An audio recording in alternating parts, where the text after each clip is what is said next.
I hope you guys are ready. Birdman hand rub. I hope you guys are ready. Because today, well, alright, yeah, it's today, but yeah, in this video. In this video, we will be releasing the top 3 potential teams in Madden 15 out of the top 10 potential most used teams. I will be giving you my top 3. Finally, the time has come. I hope you guys have all left in your comments what order you think the top 3 is going to be in, because we already know who the top 3 teams will be.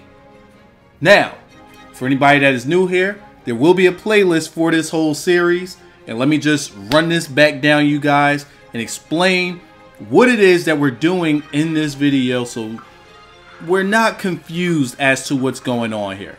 Now, when I say potential top 10 teams, what I basically mean is the teams that might possibly be used the most in Madden 15 based on a plethora of things. But the things that stand out the most are speed, depth, hit power, height, things like that. Dual threat quarterback. These are things that people look for when they are picking their team. Now, come Madden 15, things might change a little because the inaccurate quarterbacks will be extremely inaccurate. Scrambling quarterbacks might take a bit of hit of inaccuracy.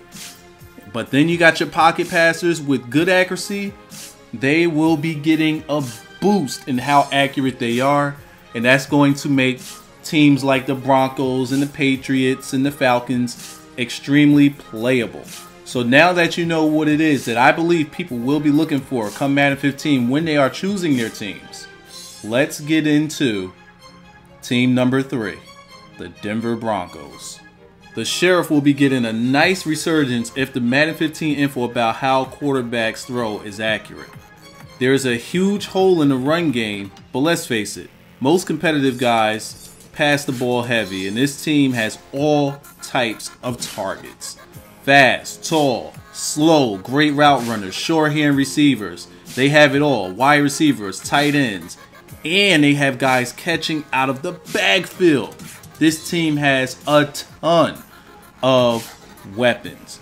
The O-line might be the best in the whole game.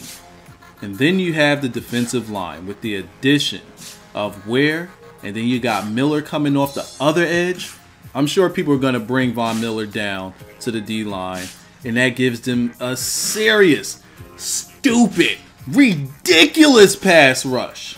Oh man, people are going to be using these Broncos because they're going to be setting up some serious edge heat, some serious B gaps, A gaps, R gaps, Z gaps. They're bringing gaps from all over the place, and they are going to be coming off of edges screaming with Von Miller and Ware. The one issue that the Broncos have is their linebacking core. That linebacking core has holes all over the place. But come mid-season, they have some young guys and they might be getting a little boost, and they'll be fine. They have a much improved secondary with speed and excellent coverage due to adding TJ Ward and Aqib Talib this season. So look out for those Broncos. Coming in at number 2, the San Francisco 49ers. These guys still have arguably the most fearsome linebacking core in the game. The hit power will be real when it comes to this defense. The T-line ain't no joke either. Once again, block sheds and edge heat is going to be ridiculous. Especially since there's going to be a huge amount of people now controlling the defensive line the way that the whole new mechanism is set up with the defensive line. Oh, it's going to be ridiculous. They'll slow up any runner by clogging up the O-line while the linebackers force the fumbles. On offense, they have a fast dual threat QB that can actually throw the ball accurately. Recent additions to the wide receiver core gives them tons of targets, but not exactly the speediest guys in the world. That is, of course, until you see a streak in Vernon Davis. Then all hope is lost. Gore could give you some power out of the backfield to get the tough yards, but he won't be juking and cutting up the field. The O-line is serious too, face it. This team is stacked. Only issues they can possibly have is in the secondary. They don't have the top speed cornerbacks that everyone's looking for. But with the addition of Antoine Bethea, makes it a challenge to throw the ball on these guys. And coming in at number 1, the potential top used team in Madden 15. You guys all know it. The Seattle Seahawks. Well, for one, they're the Seahawks. Dual threat QB. You got Terrell Pryor as the backup QB that can do the same, but he's bigger and faster. Then there's Beast Mode himself getting involved in the game.